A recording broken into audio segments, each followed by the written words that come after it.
Odd signature ব্র্যান্ডের ভক্ত ও কিশোর আলোর পাঠকদের আজ শোকের দিন। সকালে অড সিগনেচার ব্র্যান্ডের ফেসবুক পেজ থেকে একটা পোস্ট দেওয়া হয়েছে দুর্ঘটনার খবর জানিয়ে। সেখানে লেখা, সিলেট যাওয়ার পথে নরসিংদীর ৫ দোনা ড্রিম হলিডে পার্কের সামনে অড সিগনেচারের গাড়ি মারাত্মক দুর্ঘটনার সম্মুখীন হয়। এতে ব্র্যান্ডের সব সদস্য মারাত্মকভাবে আহত হন। চালক আব্দুস সালাম আর ব্র্যান্ডের অন্যতম সদস্য আহসান তানভীর পিয়াল এই দুর্ঘটনায় নিহত হন। বাকিদের অবস্থা আশঙ্কাজনক। মুহূর্তে দুর্ঘটনার খবর ফেসবুকে ছড়িয়ে পড়ে। ব্র্যান্ডের ভক্তরা স্তব্ধ হয়ে পড়েন এই সংবাদে। নরসিংদী প্রতিনিধির পাঠানো খবর অনুযায়ী নরসিংদী সদর উপজেলার ৫ দোনায় যাত্রীবাহী বাসের সঙ্গে মাইক্রোবাসের মুখোমুখি সংঘর্ষে অড সিগনেচারের ভোকাল আহসান তানভীর পিয়াল ও মাইক্রোবাসের চালক আব্দুস সালাম নিহত হয়েছেন। দুর্ঘটনায় ব্র্যান্ড দলটির আরও ৩ সদস্য আহত হয়েছেন। ১১ই মে শনিবার ভোরে ঢাকা থেকে সিলেট মহাসড়কের ৫ দোনার ড্রিম হলিডে পার্কের সামনে এই দুর্ঘটনা ঘটে। সিলেটের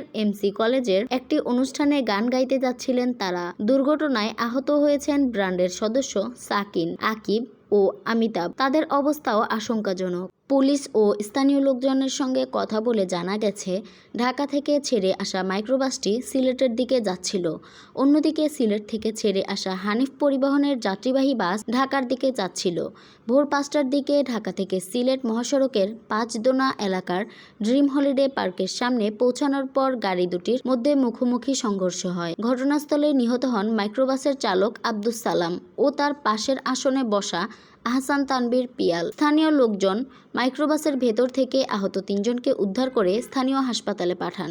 পরে খবর পেয়ে মাধবদী ফায়ার সার্ভিসের সদস্যরা ঘটনাস্থলে এসে দুমড়ে মুচড়ে যাওয়া মাইক্রোবাস কেটে ২ জনের লাশ উদ্ধার করেন।